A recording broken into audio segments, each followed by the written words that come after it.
Erik ten Hag's trophy shot and La Liga title on the line, 5 must-watch European games. The Premier League and FA Cup semi-finals mean there's plenty of big action to come in England this weekend, but looking further afield there are some massive games which could prove decisive for the 2021-22 season. In the Bundesliga in Portugal's top flight, Champions League spots are at a premium and up for grabs with a big result this weekend, while in Spain it's the title race itself which comes under the spotlight. Manchester United fans will have an eye on a different giant of European football this weekend, with silverware on the line in Rotterdam. Here are the 5 huge clashes to tune in for around the continent this weekend. Dutch football first and the biggest modern rivalry, and a game of particular probable interest to Man United supporters.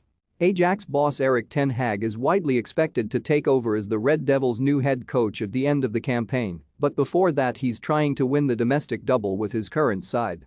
Having won the Dutch Cup final last year, ten Hag is technically looking for a third straight success in the competition, as the final wasn't played in 2020.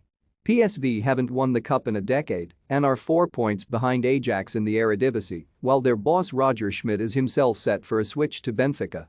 In Germany, just 1 point separates Leverkusen and Leipzig, third and fourth respectively as the Bundesliga's Champions League fight heats up. It's looking increasingly like 2 from 3 now with Freiburg the other side in the running, so victory here is of paramount importance for both this year's ambitions and next year's finances. Europa semi-finalists Leipzig have been mostly free-scoring domestically and have the second-best defensive record in the league, significantly improved under Domenico Tedesco.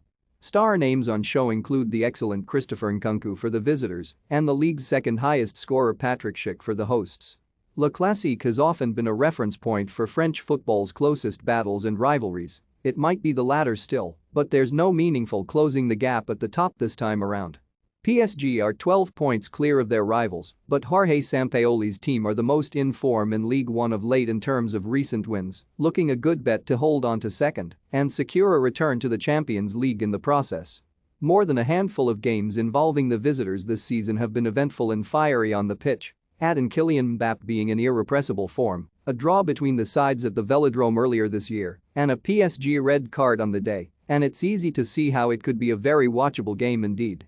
If there is to be a late and dramatic change in the title race in Spain, it probably has to start at the Sanchez-Pizjuan this weekend. Sevilla have dropped off the pace after 3 draws and a defeat recently, but if they beat the league leaders and Barcelona beat relegation-threatened Cadiz on Monday night then the gap will be down to 9 points with a game in hand for the Catalan side. The Andalusians are level with Barca, but have played the same games as Real, so although a win doesn't put them back in the frame immediately, it might just open the door given Los Blancos have Champions League distractions too. Maybe, just maybe, hey Liga. Finally, across the border and into Lisbon, the local derby takes place which sees Sporting host Benfica, with the home side still in with a shout of retaining their title. Benfica haven't won the league since 2019, and they're not going to this year either. It's instead looking like successive third-place finishes for them, even if they triumph. For Sporting though, there's 6 points to make up on Porto, who they play in the cup semi-final in midweek, and they need to effectively win out from here on, as well as hoping Benfica later do them a favor when they host the league leaders on the penultimate weekend. Even that might not be enough, but they have to get it right here to keep the fight alive.